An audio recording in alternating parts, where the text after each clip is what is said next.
100% Pinot. Okay, and that's important when we're buying a Pinot. We want the Pinot to be 100% Pinot. Seems obvious, right? Why am I saying a Pinot should be 100% Pinot? Because there are winemakers out there that don't make Pinot Noir with 100% Pinot.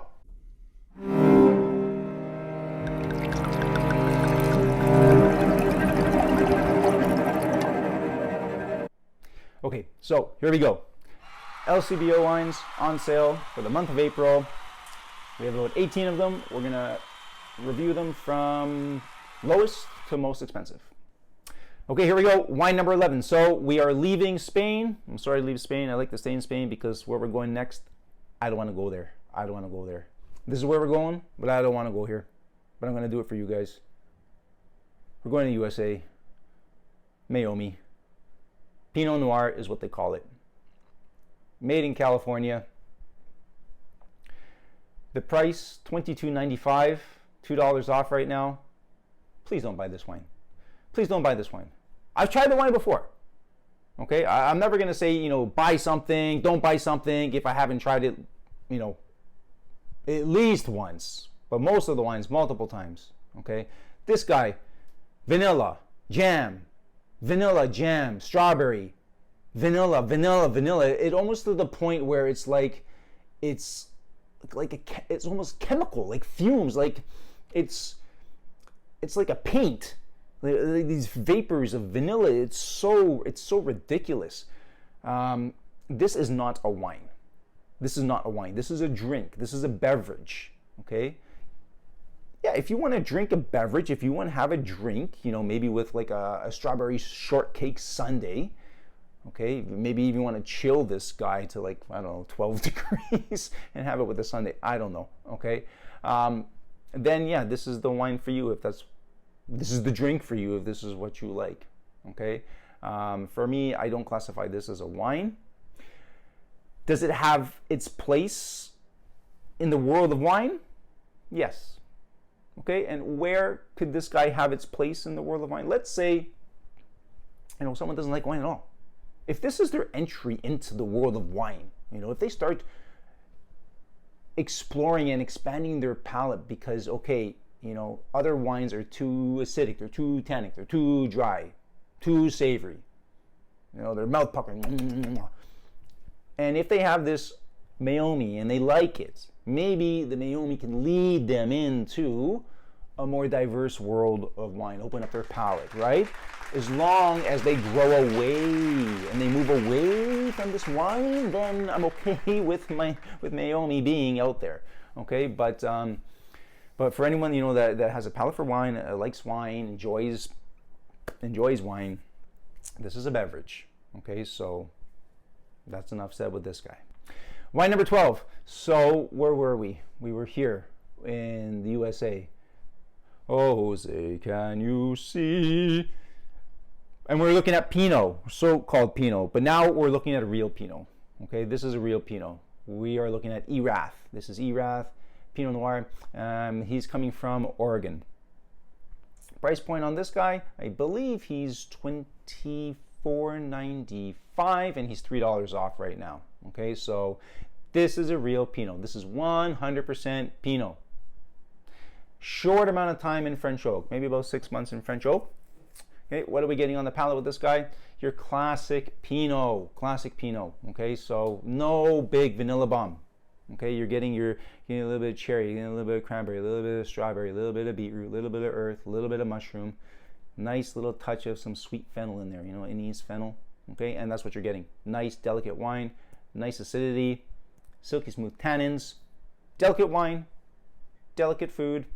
But because of the French oak, he has a little smokiness to him, okay? And because Oregon has such a good, cool climate, but it's still warm, right? So you still get, this ripeness of fruit in there that you're not going to be getting from Burgundy, let's say, okay? You're going to much warmer climate in Oregon. You're going to get more expression of fruit. I would like to pair this with bell pepper, red bell pepper. So we're going to grill them, but then we are going to stuff them.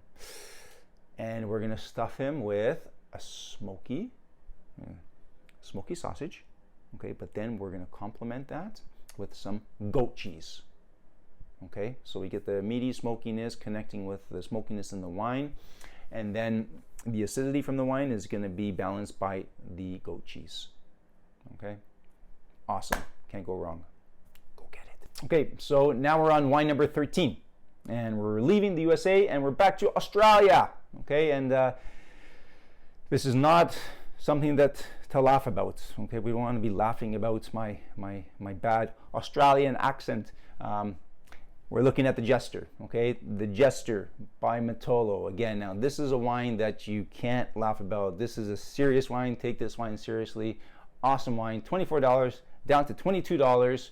100% Shiraz. I think this guy is coming from the McLaren Vale in Australia.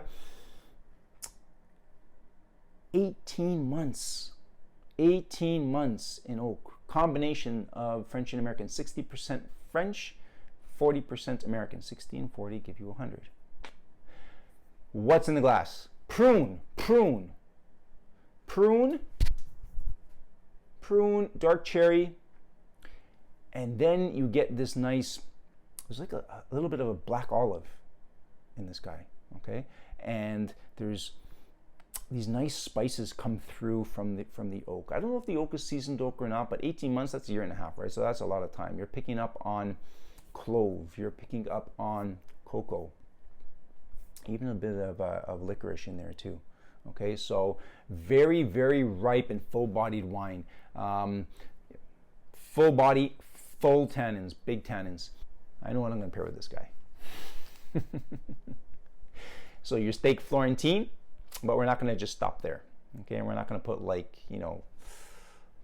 not going to put it with a pasta. We're not going to put it with any greens. Okay, we're going to put it with a nice meaty portobello mushroom, grilled portobello mushroom with a smoked sausage.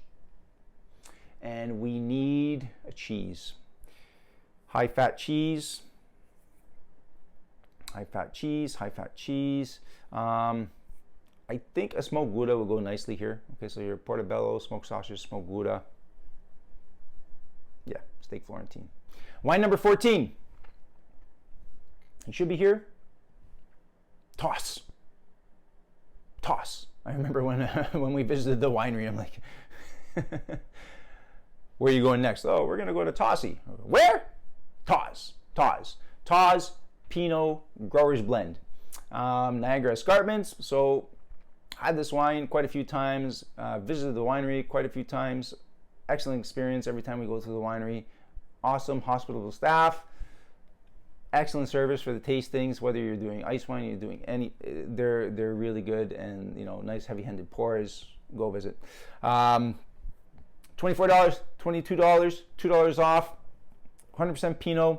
A little bit of time French oak, about 6 months in French oak. Beautiful expression of Pinot from Ontario. A little bit more pricey than the Henry of Pelham, but you're going to get a little bit more character going on with this guy. Which is good, right? Because you are paying a little bit more for them. So is it worth the extra? Yeah, it's worth the extra to try. Compare. Get the Henry of Pelham, get the Tawse, and see what you think. Okay. But again, in the glass, you're getting your classic strawberry. You're getting your cranberry. You're getting your beetroot. You're getting a little bit of your earth, a little mushroom character. Okay. So again, high acidity. Tannins here are a little bit more grainier. Okay, so a little bit more tannic than the Henry of Pelham. So with this guy, I think pairing wise, we're gonna want to pair this with a nice mushroom risotto. You can do a mixture of wild mushrooms, some cremini, some shiitake. Okay, you can incorporate a little bit of fennel in there, a little bit touch of black pepper. And then cheese. You can do some goat cheese, right? Put some goat cheese into it. Make it nice and sticky. Yeah. Wine number 15. So leaving. Where were we? Ontario. I'm just checking on you, Maestro. Make sure you're still awake. Okay, leaving Ontario, going to Ciao, Italia. I love this wine. So Batasiolo Barolo. Piemonte, so right at the northwest region of Italy. 100% Nebbiolo. This guy's on sale, not much off, $2 off, but $32 down to $30. You can't buy Barolo cheaper than $30. It doesn't happen. It just doesn't happen. It's made from the Nebbiolo grape. You can buy Nebbiolo by itself, maybe for 20 bucks or so, but it's rare that we see him here. Your Nebbiolo grape is very similar to Pinot. Right now, I'm really in love with Pinot and Nebbiolo. I love their delicate complexities, their earthiness, their savoriness, their balance of acidity and tannins. Really like it. So with your Barolo, though, you're taking the Nebbiolo and you're treating it with some oak. So about 2 years or so in Slovenian oak, and then maybe 1 year in bottle for your Barolo. So awesome wine. One of my favorite styles of wine is Barolo, and this producer, Batasiolo, is a very, very prominent, popular producer in Italy and around the world. Makes lots of different tiers of Barolo. So this one here is a very good entry-level Barolo. What are you going to get in the glass? Cherry, tar, roses, fennel. Tar, roses, fennel. Nice lifted floral aspect to Barolo. You got to be careful sometimes if there is too much wood influence, then you don't get that lifted florals. But if they just put just the right amount of oak, then you will get it, and you do get it in this wine. This wine is not overly oaked. Now, Barolo, high in tannins, high in acidity. So when it comes to the pairing with this one, now this is where it's going to get a little weird, right? Because we just came from a couple of Pinots, and I'm going to pair this with the same thing that I would pair a Pinot with, okay? But I'm going to change it up a bit, okay? Because on the palate, they're very similar in terms of the cherry and the earthiness and mushroomness, okay? Cherry, earth, mushroom. Here you have tar and roses, a little bit darker and floral, but because of the tannins, we want to add some fat to it. So what you can do with this guy is you're going to still take your mushroom risotto, okay? Your cheese, though, change up the cheese, put some pecorino cheese, okay? A little bit sharper cheese. And if you want to enhance it even more, get some wild boar. Slow cook a wild boar, stick it on top of your risotto, and you're good to go, okay? That's heaven. Wine number 16, and then there were 3. We're down to our final 3. So we're leaving Italia and we're going back to the USA. And we're going back to the USA to visit this guy. This guy over here, this is an awesome wine. The name scares me though. It doesn't scare me now. It scared me back in the day. La Crema. I don't want to be tasting a wine that tastes like cream, the cream. But that's what they call it, so whatever. But it works. It works. So this guy is coming from Sonoma Coast, I believe. And price point here, I think he's $35, $3 off right now, so $32. He has gone up in price over the last 12 years. He used to be $30, now he's $35, so $5 over the last decade plus 2. You know, that's not unacceptable compared to the price of everything else that's going up around us. Okay, so back to what's going on in the bottle with this guy. 100% Pinot. If you're going to buy an American Pinot and you want something that's full, you want something that's ripe, full and ripe, then this is the guy to go for. Okay, spend a little bit of the extra dollars instead of getting the Erath. Get this guy if you want the full and ripeness. What are you getting in the glass? You're going to get your classic. Pinot, so you're going to get a little bit of the cherry, and a little bit of strawberry, you're going to get your beetroot. But this guy also has a little bit of boysenberry in there, so a little bit. He gets a little bit darker. Okay, a little bit of the darker fruit with this guy. You have your smoke from, I think it's about 8 months in French oak, and you're getting a little bit of earth, and there's a little bit of tobacco going in there too. Okay, so lots. He's a fuller wine. Okay, the tannins are still silky smooth, and he does have a good amount of acidity. Now pairing this guy, I got this some duck. You can do duck à l'orange, or you can change it up. You do duck à l'orange, but infuse some cranberry, or infuse some cherry into the glaze. Okay, you need to, so you can connect with the fruits of the wine. yeah, then you can roast some potatoes, and if you want to throw in some mushrooms, or you want to throw in some beets, whatever, okay? But that the sauce is going to be the key here when you're making the duck, okay? You want to incorporate either a cherry, you want to incorporate, you can do a little bit of strawberry, cranberry, cherry, whatever, but some type of a nice red fruit into that orange sauce, okay? And then this wine will shine with your dish. Number 17, and then there were two. Beringer, Knights Valley Cabernet Sauvignon. Sonoma, $47, $5 off. So that's almost 10%. That's 10%. That's slightly over 10%, right? So 47 down to 42. Now, I remember this guy quite a bit. And I'm happy to say that I do have a good number of bottles of this Beringer, which we're going to do another show on, where we do a comparison of the 2019 vintage, which is on sale right now, versus the 2010, 2011 vintage that we have downstairs in the cellar. When I purchased those guys back in the day, I do believe the price point for those was about $35. So now it is up to $47. So it has gone up. But again, you know, is it worth it? Well, in terms of how they make their wine, look, they mature this in, was it 16 months. 16 months of new French oak. That's a long time. Okay, long time, new barrels. Now, this wine is a little unique. Okay, so they're calling it Cabernet Sauvignon, but the AVA rules in the US, I think you must have at least 80% to declare yourself a varietal. Okay, so these guys have, I believe, is about 85% Cabernet Sauvignon, but is blended with other grapes. What other grapes are going into this guy? You have a little bit of Merlot. I think there's about 9% Merlot, about 6% Cabernet Franc, and then 1 or 2%, you know, do the math, Petit Verdot. Okay, so what does that tell you in terms of the style that this wine is made in? If you got Cab dominant, 84%, and then you get your complementary Merlot, Cabernet Franc, Petit Verdot, this is left bank Bordeaux. I love left bank Bordeaux. Oh, so good, so good. So what are we gonna get in the glass with this guy? Oh, cassis. You're gonna get cassis. And you get a little bit of pruniness in this. Because of the age of the vines. A Beringer, they've had their estate going back into the 1960s. Okay, so in terms of vine age there, we're looking at easily upwards of 30 to 40 years for the age of these vines. What else are we getting in the glass?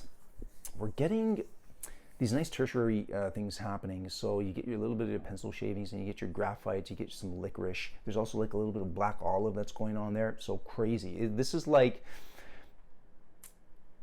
see, Bordeaux Left Bank can't make this style of wine because it doesn't have the climate that Sonoma does.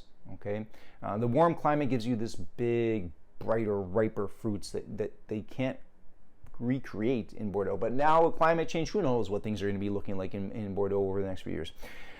All right, that being said, what are we going to pair this beautiful wine with? Simple. We're keeping it simple. Keeping it simple. High tannins, okay, from the Cabernet, thick skin grape.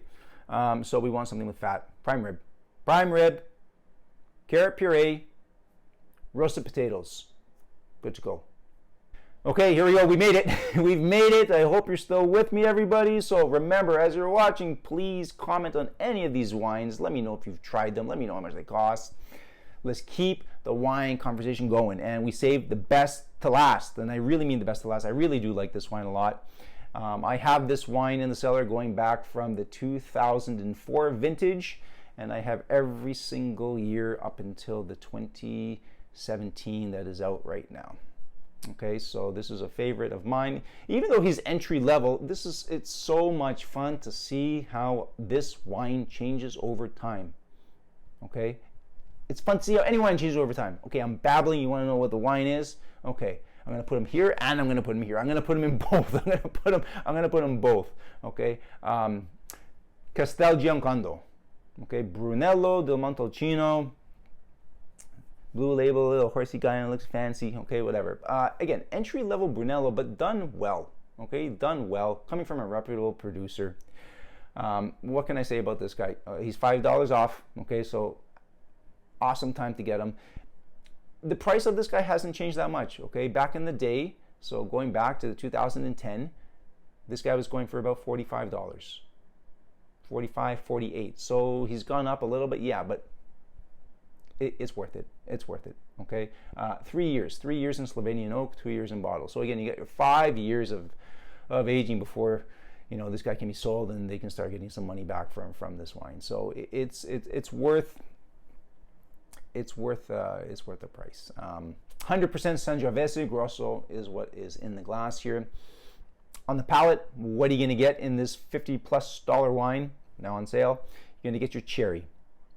You're going to get a little bit of leather, maybe a little bit of rosemary, some balsamic, maybe some tobacco. Depending on the age, a little bit of orange peel, bitter orange peel, and I love bitter orange peel, and also a little balsamic and cherry. Like when they come together, it's crazy. It's magic in the mouth. Now this wine is not incredibly high in tannins, so I say tannins are moderate. So is the acidity because he's been aging for so long, right? So 3 years in wood, 2 years in bottle. So we don't want this wine to be overpowered, and we don't want the wine to overpower the food. So I think a nice pairing with this guy would be garlic, rosemary, lamb, loin, okay, with portobello mushroom, and some type of you can go regular sausage. You want to go smoky sausage with pecorino, okay, and to top it off, chestnut. Okay, because sometimes in this wine you can pick up a little bit of a nuttiness in there. Okay, there is a chestnut component sometimes. So if you can put that chestnut, that roasted chestnut, with the grilled portobello, okay, so that the earthiness from the portobello and then the little sweetness and toastiness from the chestnut is going to make the wine shine. So thanks everybody for hanging in for this red wine LCBO sale marathon. Again, we went through 18 wines. When you're tasting wine, do your best to try different wines, okay? And let me know what wines you're trying. Even if they're not any of the wines that I've recommended, please tell me below what's in your glass, okay? What would you like me to try? I'm very interested to hear about what you're trying, okay? So please like, subscribe, comment below, and until next time, normally I have a glass here, but always looking for value in the glass. Cheers.